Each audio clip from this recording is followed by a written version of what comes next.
Praise the lord everyone. దేవుని నామానికి స్తోత్రం. మరొకసారి ఇక 40 రోజుల ఉపవాస ప్రార్థనలలో మనం 4వ రోజులోకి వచ్చేసినామండి. చూడండి, రోజులు త్వరగా గడిచిపోతూ ఉంటున్నాయి కదా అందరూ కూడా. అందుకనే దేవుని యొక్క రాకడ కూడా సమీపంలో ఉంటుంది. అందుకని ఎవరు కూడా సమయమును పోనివ్వక ప్రతి ఒక్కరు కూడా ఆ సమయమును సద్వినియోగం చేసుకుంటూ దేవునితో వీలైనంత మట్టుకు దేవునితో గడపడానికి ప్రయత్నిస్తున్నారా ప్రతి ఒక్కరు కూడా. అందరూ ఉదయాన్నే లేచిరా, అందరూ ప్రార్థన చేసుకున్నారా, దేవుని వాక్యాన్ని చదువుకున్నారా? అయితే దేవుడు మరొక వాక్యంతో ఈరోజు మీతో పంచుకొనడానికి దేవుడు నాకు ఇటు అవకాశాన్ని ఇచ్చాడు. దేవుని నామానికి స్తోత్రం కలుగునుగాక. చూడండి, ఇచ్చిన వాక్యం చదువుకుందాం. ఫిలిప్పీలకు రాసిన పత్రిక 2వ అధ్యాయం 4వ వచనం. మీలో ప్రతివాడును తన సొంత కార్యములను మాత్రమే కాక ఇతరుల కార్యమును కూడా చూడవలెను. క్రీస్తు యేసునకు కలిగిన ఈ మనస్సును మీరు కలిగి ఉండుడి. దేవుని నామానికి స్తోత్రం కలుగునుగాక. హల్లెలూయా. చూడండి, మీరు ప్రతి ఒక్కరు మీ సొంత కార్యములనే కాక ఇతరుల కార్యములను కూడా మీరు చూడండి. క్రీస్తు యేసునకు కలిగిన ఈ మనస్సు మీరు కూడా కలిగి ఉండాలని దేవుడు ఆశపడుతున్నాడండి. బైబిల్ గ్రంథం సెలవిస్తుంది, క్రీస్తు యేసునకు కలిగిన మనస్సు మీరు కూడా కలిగి ఉండాలని బైబిల్ వాక్యం సెలవిస్తూ ఉంటుంది. అందుకనే ఈరోజు కూడా మీరు ఈ యొక్క ఉపవాస ప్రార్థనలు దేని కొరకనంటే, ప్రతిరోజు ఆయనతో గడుపుతూ ఉపవాస ప్రార్థనలలో ఆయనను స్తుతిస్తూ ఆయన అనుదినము ఆయన ముఖ దర్శనము చేస్తూ ప్రతిరోజు మోసే కొండ ఎక్కినప్పుడు చూడండి, మోసే దేవుని యొక్క మహిమ చేత నింపబడ్డాడంట. ఆ కొండ దిగి వచ్చినప్పుడు ప్రజలు మోసే ముఖాన్ని చూడలేకపోయారంట కదండి. అదేవిధంగా మీరు కూడా క్రీస్తు యేసునకు కలిగిన మనస్సును మీరు కూడా కలిగి ఉండాలని బైబిల్ సెలవిస్తుంది. అందుకని ఏ విషయంలో మీరు క్రీస్తు యేసునకు కలిగిన మనస్సు లాంటి మీకు కూడా అట్లాంటి మనస్సు ఉందా? చూడండి, ఎప్పుడు మన గురించే మనం ఆలోచిస్తుంటాం, ఎప్పుడు మన గురించే ఆలోచిస్తుంటాం. ఎవరైనా దేవుని పని గురించి మీరు ఆలోచించగలుగుతున్నారా? దేవుడు నీ పక్షాన ఈరోజు దేవుడు నీ జీవితంలో నువ్వు ఏం చేయాలని దేవుడు కోరుకుంటున్నాడో దేవునికి నువ్వు అవకాశం ఇస్తున్నావా? దేవుని యొక్క మాటలను వినగలుగుతున్నావా? దేవుని యొక్క మాటను విని దేవుని యొక్క వాక్యానికి నువ్వు లోబడి ఆ వాక్యానుసారంగా నువ్వు ముందుకు కొనసాగగలుగుతున్నావా? చూడండి, దేవుని యొక్క మాటను విని ఆ యొక్క మాట దేవుని యొక్క వాక్కు యొక్క అనుసారంగా దేవుడు నడవాలని దేవుడు ఆశపడుతుంటున్నాడు.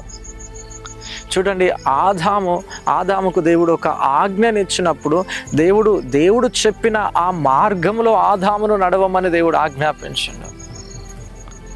చూడండి, ఈరోజు ఎంతమంది అండి మీ దేవుని యొక్క కార్యాలను కూడా ఎంతమంది చూస్తున్నారు, దేవుని యొక్క పనిని కూడా ఎంతమంది చేస్తున్నారు, ఇతరులకు ఎంతమంది మీరు ఆశీర్వాదకరంగా ఉంటున్నారు. చూడండి, దేవుడు ఒక యోసేపును ఆశీర్వదించినప్పుడు తన స్వప్రయోజనాన్ని యోసేపు చూసుకోలే, కానీ అనేక ప్రజలకు, ఐగుప్తు ప్రజలకు, వారి యొక్క కుటుంబానికి కూడా యోసేపు ఆశీర్వాదకరంగా ఉంటున్నాడట.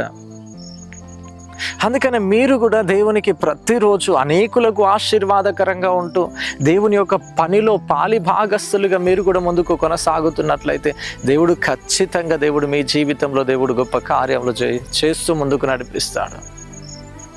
చూడండి, ఎప్పుడు మన గురించి మనమే ఆలోచించడం కానీ దేవుడు మన జీవితంలో దేవుడు ఏం కోరుకుంటున్నాడు, మన లైఫ్ స్టైల్ ఏ విధంగా ఉండాలని దేవుడు కోరుకుంటున్నాడో దేవుని యొక్క ఆలోచన అనుసారంగా ఎంతమంది నడుస్తున్నారండి, ఎంతమంది ఆ విధంగా ముందుకు కొనసాగుతున్నారు.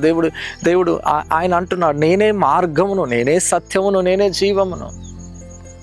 ఎస్, ఆయన ఒక మాదిరిని చూపించి వెళ్ళిపోవడానికి ఈ లోకానికి వచ్చిండు. ఆయన ఈ లోకానికి వచ్చిన తర్వాత ఒక మాదిరిగా ఉన్నాడు. మనుష్యుడు ఏ విధంగా జీవించాలి, మనుష్యుడు ఎవరితో ఏ విధంగా ప్రవర్తించాలి, మనుష్యుడు ఎవరితో ఏ విధంగా ప్రేమ కలిగి జీవించాలో దేవుడు ఈ యొక్క మాదిరిని చూపించిండండి. అందుకనే బైబిల్ గ్రంథం సెలవిస్తుంది, క్రీస్తు యేసునకు కలిగిన ఈ మనస్సు మీరు కూడా కలిగి ఉండండి. ఈరోజు ప్రతి ఒక్కరు దేశముల కొరకు ప్రార్థించగలిగే వ్యక్తులుగా ఉంటున్నారా? జస్ట్ నీ కొరకు నువ్వే ప్రార్థిస్తున్నావా?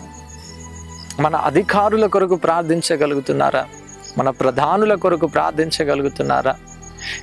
నువ్వు ఈ యొక్క మెసేజ్ వింటున్న నీవు నీ యొక్క దైవజనుడి కొరకు నువ్వు ప్రార్థించగలుగుతున్నావా? నీ యొక్క సంఘ పరిచర్య కొరకు ప్రార్థించగలుగుతున్నారా? నీ యొక్క సంఘ క్షేమము కొరకు ప్రార్థించగలుగుతున్నారా? ఎప్పుడు నీ కొరకే నువ్వు ప్రార్థిస్తున్నావా? అందుకనే పరిశుద్ధాత్మ ఏ మనసు కలిగి ఉన్నాడంటే ఆయన మనలో ఉండి విజ్ఞాపన చేస్తున్నాడట తండ్రికి. హల్లెలూయా, హల్లెలూయా. దేవుడు పరిశుద్ధాత్మ మనలో ఉండి తండ్రికి విజ్ఞాపన చేస్తున్నాడట. అంటే పరిశుద్ధాత్మకు కూడా ఒకరి గురించి ప్రార్థన చేయాలన్న ఆ యొక్క ఆలోచన ఉంది, ఆ యొక్క మనస్సు ఉంది. అందుకనే దేవుడు కూడా అంటున్నాడు, ఈ మనస్సు మీరు కూడా కలిగి ఉండండి, ఈ యొక్క ఆలోచన మీరు కూడా కలిగి ఉండండి అని దేవుని ఒక వాక్యము సెలవిస్తుందండి.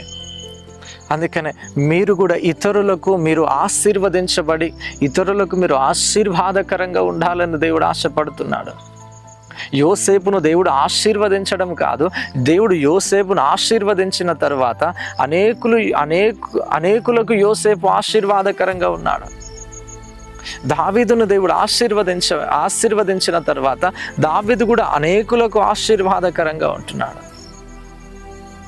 అందుకనే దేవుడు ఈరోజు నిన్ను ఆశీర్వదించింది. దేవుడు ఒకవేళ నిన్ను ఫైనాన్షియల్గా బ్లెస్ చేసినప్పటికీ నువ్వెవ్వరికి సహాయం చేయడానికి నువ్వు ముందుకు వస్తలేవేమో. ఒకరికి హెల్ప్ చేయండి, ఒకరికి సహాయం చేయండి. నీ దగ్గర ఎంత డబ్బు ఉన్నా వేస్ట్ అండి, ఎంత డబ్బు ఉన్నా వేస్టే. అందుకనే ఈ యొక్క దేవుడు నిన్ను ఎందుకోసం ఆశీర్వదిస్తున్నానంటే, దేవుడు నిన్ను ఎందుకొరకు ఈ విధమైన బ్లెస్సింగ్ దేవుడు నీకు అనుగ్రహించినానంటే ఇతరులకు కూడా నువ్వు సహాయం చేయడానికే, ఈ మనస్సును నువ్వు కలిగి ఉండడానికే, ఇతరులకు నువ్వు ఆశీర్వదించబడుతూ ఇతరులకు ఆశీర్వాదకరంగా ఉండడానికి. చూడండి, ఎన్ని సంపాదించినా ఏం చేసినా తిరిగి మట్టి అయినా మనం తిరిగి మరల మట్టిలోనికి వెళ్ళిపోవాల్సిందే. నువ్వు ఎన్ని ఆస్తులు సంపాదించినా, ఎంత నీకు మేడలు మిద్దలు ఎన్నున్నా సరే, నువ్వు ఉట్టి చేతులతో వచ్చినా ఉట్టి చేతులతో కూడా తిరిగి మరల వెళ్ళాలి. యోబు అంటున్నాడు, నేను దిగంబరినై వచ్చి ఉన్నాను, నేను దిగంబరిగానే మరలా వెళ్ళిపోతాను అంటున్నాడు. అందుకని పుట్టినప్పుడు ఏం కూడా తీసుకురాం, మనం వెళ్ళేటప్పుడు కూడా ఏం తీసుకువెళ్ళం. ఉన్న కాలంలో దేవుడు మనల్ని ఆశీర్వదించినప్పుడు మనము ఆ ఇతరులకు కూడా మనం ఆశీర్వాదకరంగా ఉన్నప్పుడే ప్రభువు మనల్ని చూసి తను సంతోషిస్తాడండి. అప్పుడు ప్రభువు మనల్ని బట్టి ఆయన మహిమపరచబడతారు. అందుకనే ఇప్పటి వరకు నువ్వు ఏ విధంగా జీవించినావో, కానీ ఈ యొక్క మెసేజ్ వింటున్న నీవు నీ జీవితాన్ని మార్చుకోనమని దేవుడు వాక్యం సెలవిస్తుంది. ఈ యొక్క వాక్యం నీ వద్దకు ఎందుకు వచ్చిందనంటే నువ్వు మార్చుకొనడానికి, ఇతరులకు నువ్వు సహాయకరంగా ఉండడానికి, దేవుని యొక్క మనస్సును నువ్వు కూడా కలిగి ఉండడానికి, యేసయ్యకున్నటువంటి మనస్సును నువ్వు కూడా కలిగి ఉండడానికి ఈ యొక్క మెసేజ్ నీ వద్దకు వస్తుంది. కనుక ఇన్ని రోజులు నువ్వు ఏ విధంగా అయితే జీవించున్నావు, కానీ లోక సంబంధమైన అలవాట్లలో, లోక సంబంధమైన బానిసత్వంలో, ఈర్ష్యతో ద్వేషముతో నిండుకున్నటువంటి వ్యక్తిగా నువ్వు ఉన్నావేమో. కానీ దేవుడు అంటున్నాడు ఈరోజు, నా మనస్సును నువ్వు కలిగి ఉండు, నా మనస్సును నువ్వు కలిగి ఉండు. అందుకనే ఇశ్రాయేలుతో అంటాడు, ఇశ్రాయేలు నీలో నన్ను మహిమపరుచుకుంటాను, నీలో నన్ను మహిమపరుచుకొనబోతున్నాను అంటున్నాడు. మన ద్వారా దేవుడు మహిమ పొందాలండి, మన ద్వారా అనేకులు ఆశీర్వదించబడాలి. మనం ఆ విధంగా ఉన్నప్పుడు దేవుడు ఇంకా అత్యధికంగా దేవుడు మనల్ని మిమ్మల్ని ఆశీర్వదించి దేవుడు ఇంకా మిమ్మల్ని గొప్ప స్థానంలో ఉంచుతాడు. కనుక ఈ ఉపవాస ప్రార్థనలలో ఒక్కొక్కటి మనం సరి చేసుకుంటూ ముందుకు కొనసాగినట్లయితే దేవుడు ఖచ్చితంగా నీ ద్వారా మహిమపరచబడతాడు. దేవుడు ఖచ్చితంగా నువ్వు క్రీస్తుని పోలి నువ్వు కూడా దేవునికి కలిగినటువంటి, యేసయ్యకు కలిగినటువంటి ఆ మనస్తత్వాన్ని నువ్వు కూడా కలిగి ఉండాలని దేవుడు ఆశపడుతుంటున్నాడు. కనుక మనం కూడా ఒక్కొక్కటిగా మనం చేంజ్ చేసుకుంటూ చేంజ్ చేసుకుంటూ ప్రభుతో రోజుకి ప్రభుతో యేసయ్యతో మనం అంటూ కట్టబడుతూ జీవిస్తూ మనం ముందుకు సాగాలని దేవుడు కోరుకుంటున్నాడు. ఇక నుంచి నువ్వు ఆ విధంగానే దేవునితో అంటూ కట్టబడి జీవిస్తావని నేను కోరుకుంటున్నాను. కనుక ప్రార్థన చేసుకుందామా? కళ్ళు మూసుకుందాం. మహాపరిశుద్ధుడా, ప్రేమ కలిగిన తండ్రి, మహోన్నతుడా నాయన, అద్భుతమైన రీతిలో తండ్రి ఈరోజు ఈ వాక్యము ద్వారా నాయన ఇదిగో నాయన బిడ్డలతో నాయన మీరు మాట్లాడే గొప్ప కృపను నాయన మీరు అనుగ్రహించినందుకే నీకు వందనాలు చెల్లిస్తా వస్తున్నాను తండ్రి. ఇదిగో నాయన నిన్ను పోలి ఇదిగో నాయన నువ్వు ఒక మాకు మాదిరిని చూపించడానికి నాయన ఈ లోకానికి వచ్చి ఉన్నావు తండ్రి. ఇదిగో నాయన నీ యొక్క మనస్సును కలిగి జీవించే గొప్ప కృపను దయచేయమనితో ప్రార్థిస్తూ వస్తున్నాను తండ్రి. నాయన మీరు మమ్మల్ని ఆశీర్వదించింది తండ్రి, మేము కూడా ఇతరులకు ఆశీర్వాదకరంగా ఉండేటటువంటి వ్యక్తులముగా నాయన మేము కూడా ఉండే ఆ యొక్క కృపను దయచేయమనితో ప్రార్థిస్తూ వస్తున్నాను తండ్రి.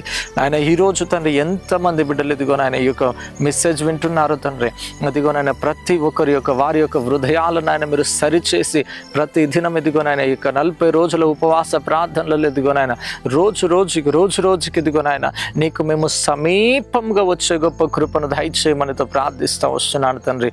మా ఇదిగో నాయన వారి జీవితాలలో ఇదిగో నాయన ఏ పాపపు బంధకాలలో ఉంటున్నారు ఒక్కొక్కటి ఇదిగో నాయన బిడ్డలు మార్చుకొని ఇదిగో నాయన రోజుకి నాయన నీకు సమీపంగా వచ్చే గొప్ప కృపను దయచేయండి తండ్రి. నీవు కలిగిన మనస్సును కూడా తండ్రి మేము కూడా కలిగి జీవించే గొప్ప కృపను దయచేయండి.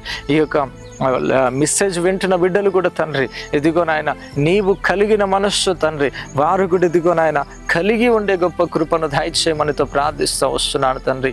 ఇదిగో నాయన నీ కృపాని సన్నిధిని సమాధానం ఇదిగో నాయన బిడ్డలకు నాయన మీరు తోడుగా ఉంచి నడిపించమని యేసుక్రీస్తు నామంలో అడిగి వేడుకొంచున్నాము తండ్రి. ఆమేన్. Okay right. దేవుని నామానికి స్తోత్రం. చూడండి, ప్రతిరోజు కూడా ఇంకా ఎవరైనా పాస్టర్ విజేందర్ అనే యూట్యూబ్ ఛానల్ ఇంకా ఎవరైనా మీరు సబ్స్క్రైబ్ చేసుకోలేకపోయినట్లయితే సబ్స్క్రైబ్ చేసుకోనండి. మా కొరకు కూడా మీరు ప్రార్థించండి. ప్రతిరోజు లైవ్లో మీరు పాల్గొనండి. మీ యొక్క మొబైల్ నంబర్ కింద కనిపిస్తున్న ఆ యొక్క మొబైల్ నెంబర్కి మీరు వాట్సాప్లో ప్రైజ్ లార్డ్ అని పెట్టేస్తే మీకు లైవ్ ఇచ్చేటప్పుడు ఆ టయానికి మీకు ఖచ్చితంగా లింక్ వస్తుంది. కనుక ఆ లైవ్లో మీరు కూడా మాతో కలిసి ప్రార్థించండి. ప్రతిరోజు మనం రోజుకి ప్రతిరోజు కూడా మనం దేవునికి సమీపంగా వెళ్దాం. ఆయనతో అంటుకట్టబడింది ఆయన పోలికగా మనం జీవిస్తూ ముందుకు కొనసాగుదాం. మరలా రేపు మరొక క్రొత్త వాక్యంతో మరలా కలుసుకుందాం. అంతవరకు సెలవు. Thank you. Bye. God bless you.